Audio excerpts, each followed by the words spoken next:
So the last time we saw the Alabama State Hornets in action on the football field, they were getting payback on the Ohio State Buckeyes in the Motor City Bowl in Detroit, Michigan. A place that we can now call our home away from home out there in the Midwest. Alabama State was destroyed by Ohio State during the season 45-20.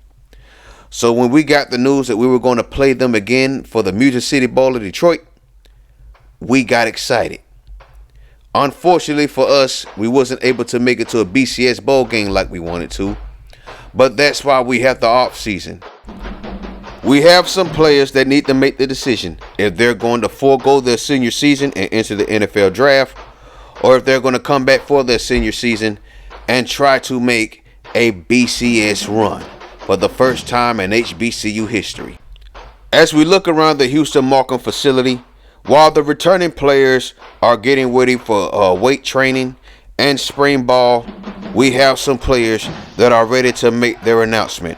So here we are with the breaking news out of the Alabama State football program. But this time, it's a time to celebrate. Justin Chambers, the man all the way from VA, makes it official. And it's no surprise. He is foregoing his senior season, and he is entering the NFL draft. But because he missed 4 games this season due to suspensions, a lot of NFL scouts are very suspicious. But he can make up for that with interviews and, of course, performance in Combine and Pro Day when they have it here in Montgomery. He ends this season as the greatest running back in college football history. The next one is not really a shock. Our starting right tackle, Roddy Watts, number 76, is foregoing his senior season and entering the NFL draft. Now, Watts has been good in run blocking and pass blocking, so he could be a diamond in the rough. The next one, though, was a very big surprise. Our starting free safety for the last 3 years, as well as our two-way superstar, Cal Gray, wants to declare for the NFL draft. Now, this one, Joseph Cooley had to raise his hand up for. A lot of NFL scouts don't like his size at that position, but he is so explosive at that position. He's great off the edge, as you see right here versus Grambling State. He's great in coverage, and if you want to, he could play a little running back. But I'm pretty sure they're going to want him to focus on one position in the NFL. A lot of NFL scouts are up in the air about this one. Last but not least, Speedy Singleton. I predicted that he would be one and done, and I'm not surprised. He's also decided to forget about his senior season and try his chances into the NFL draft. Now, this was another eye raiser for head coach Joseph Cooley, because he was hoping that Gene would come back and he would be the guy at running back if any case that Justin Chambers decided to declare for the draft, which he has. So now Joseph Cooley has some decisions to make. Can he talk Speedy Singleton into coming back for his senior season? The LSU transfer was absolutely magnificent in his first season with the Alabama State Hornets. Over 1,500 yards rushing, 12 touchdown runs, and then 6 punt returns for touchdowns, 5 of those coming in 3 games. So there it is. Cal Gray, Speedy Singleton, Justin Chambers, and Roddy Watts have all decided that they want to go to the NFL draft, come out their junior year, and start collecting checks for the game that they love to play so much. So the first thing on Joseph Cooley's list was to talk Cal Gray into coming back for his senior season. Now look at the bar. He wants to leave. He has no intentions in coming back to play for us. So now we have to talk him into staying. So Joseph Cooley decided to spend some recruiting points to convince him to change his mind and come back for his senior season. So here he is. Everybody's telling him something different. Family members are all in his face. Friends are all in his face. Even some teammates are in his face. Then we talked to him again. He made his decision. He's going pro. That's that. That's a wrap.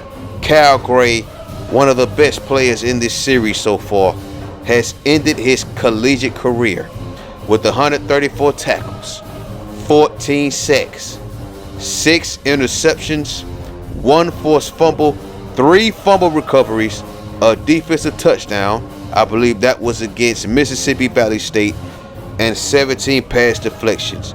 It was an honor seeing you play, Cal Gray.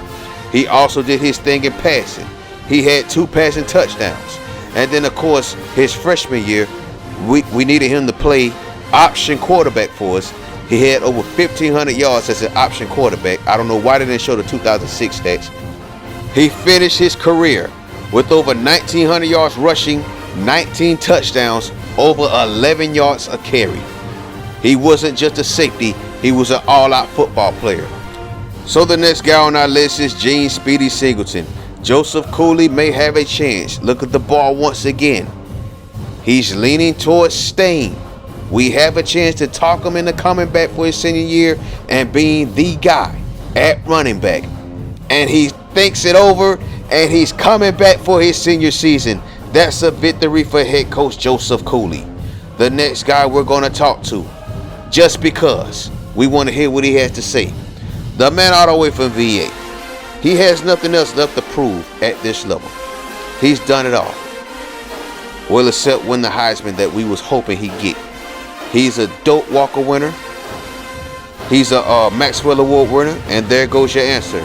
I think I'm ready to move on to bigger and better things, coach. So that's it. Justin Chambers' career at Alabama State is over. Now him and Roddy Watts were our first 4-star recruits. And look at this stat line for his career. 7,095 yards rushing on 650 attempts, 90 touchdown runs. Look at the yards at the contact though. 2,531 yards after contact. This man was crazy. Remember his freshman year, he was returning kicks for us as well. Man was just a straight out beast. Now look at Roddy Watts' numbers.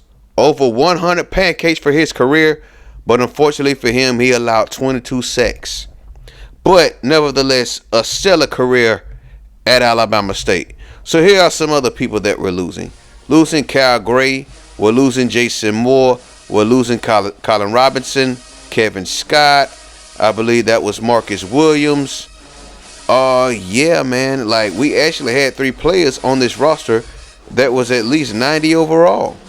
And we had to find another kicker as well. But this team right here was so good. Who do you think was better? Was season 4 team better or was the season 3 team better? Leave your comments below. Now, we move on.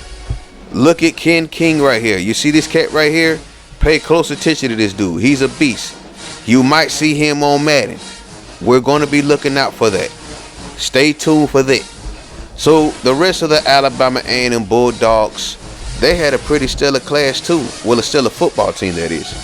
You got Brian Rogers at 84 overall. That looks like another quarterback right there at 80 overall. But they won a bowl game, their first bowl game in school history.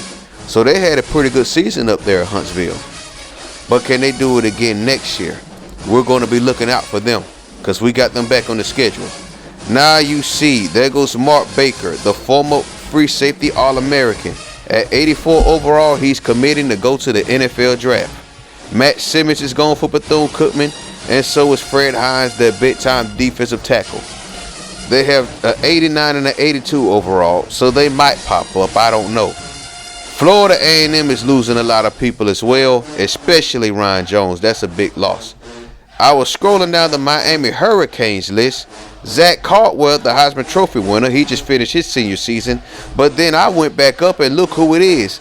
Y'all remember Kenny Phillips? He got drafted by the New York Giants. Jake Wilkerson from Mississippi Valley State at 89 overall is done in college. Now, will he pop up on the game? I have no idea. We will find out. Now, Morgan State, this tight end is transferring to, that's either Kansas or Kentucky. I don't know. Zach Ruffin, though, is 78 overall. He's probably tired of losing. I don't know. No disrespect. The Ohio State Buckeyes, there goes Joel Green, 94 overall. There goes Marcus Porter at 99 overall. Let's see. Oh, yeah, there goes Roland. And then there goes Williams. There goes Marcus Hood, their starting senior. He's going to the NFL draft at 88 overall, the winner of the Remington Award. Then they have this halfback that's transferring to Morgan State. So the Buckeyes, they are losing a lot, but they know how to recruit. Meanwhile, down there in Prairie View, Texas, you got this wide receiver, Andrew Jordan, who's looking to transfer to SMU, going down from Prairie View, Texas, down to Dallas, Texas. 76 overall, and he's 6'7" and 212. I guess he doesn't get the ball enough for his case. Southern, well, yeah, Jared Cox is going. That's good for our sake because he ran all over us. 87 overall, red shirt senior.